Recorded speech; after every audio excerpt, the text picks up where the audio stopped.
বছরের প্রথম দিন আর মায়াপুর থেকে সবে এসেছি, ঘরেতে এদিকে কিছুই নেই। তো কিভাবে পয়লা বৈশাখের দিনটা কাটালাম, কি রান্নাবান্না করলাম, সব কিছু মিলিয়ে আজকে ব্লগটা।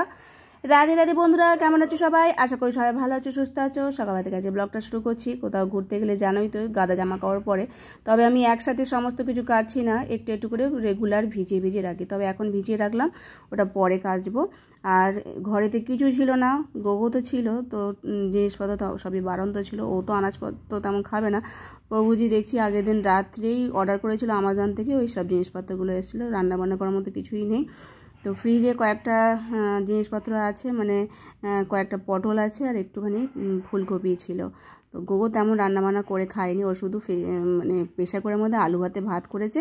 আর যেহেতু চাউমিন ছিল, ওই চাউমিন দিয়েই ও দিন কাটিয়েছে। চাউমিন পাস্তা হলে ওর আর কিছু লাগে না, আর যেহেতু একটু রান্না করতে জানে, তাই ওর ব্যাপারে কোনো অসুবিধা হয়নি, আর ভাতে ভাত করে খেয়েছে।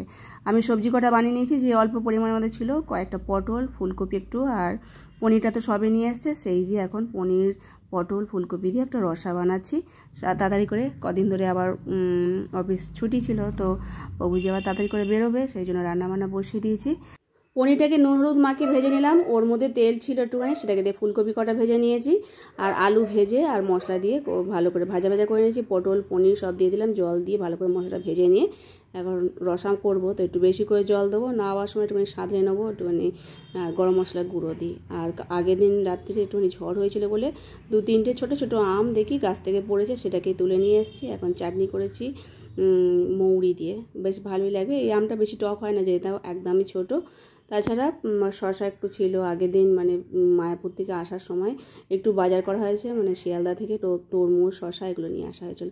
কয়েকটা উচ্ছে ছিল, উচ্ছে কটা ভেজে নিয়েছি, গোগো তো সব খাবে না, তাই জন্য সে উচ্ছেগুলো কয়েকটা পেকে গেছে ফেলে দিয়েছি, আর যে কটা ছিল সেটা ভগবানের জন্য সেবা দিয়েছিলাম। তরমুজ, দই সবই ওই অনলাইন থেকে নেওয়া হয়েছে, দইটা সেটাও দিয়ে সেবা দিয়েছিলাম। তো সকলে মিলে এখন প্রসাদ পাচ্ছি। জয়িতা তো এই পনিরের রসাটা খেতে খুবই ভালোবাসে, সকলে মিলে প্রসাদ পেয়ে আর প্রভুজি এখন কাজে চলে যাচ্ছে। এখন আমি আবার ঘরে কাজকর্মগুলো সারবো, যেহেতু কদিন ধরে ঘরে ছিলাম না, ঘরদোর পরিষ্কার ভালো করে করতে হবে। আর সকলেরই ছুটি আছে, শুধু প্রভুজিরই কাজ ছুটি নেই।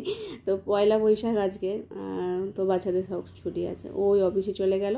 আমি এগুলো সেরে নিই, তারপরে জামা কাপড়গুলো কাচতে হবে, সেগুলো ভিজিয়ে রেখে দিয়েছি। সকাল থেকে এই হয়, কোথাও গেলে তো জামা কাপড় অনেক পরে, আর ঘরদোরও পরিষ্কার করতে হয়। বেশ কদিন ছুটিতে কাটালে আনন্দটাও লাগে, আর ঘরে এসে একটা এনার্জেটিক কাজ করে, যে কাজকর্ম করতেও বেশ ভালো লাগে। যাই হোক, বাসন কটা ধুয়ে এখন রেখে দেবো। তারপর আবার প্রভুজি দুপুরবেলায় ফুল, একটু লতি আর এই থোরটা নিয়ে এসছে, আর একটু আলু নিয়ে এসছে। বললাম না আনাজপত্র তেমন ছিল না ভগবানের জন্য, তো যাই হোক এই কটা জিনিস নিয়ে এসছে। আর একদম মতো ভিডিওটা এখানে শেষ করছি। হরে কৃষ্ণ।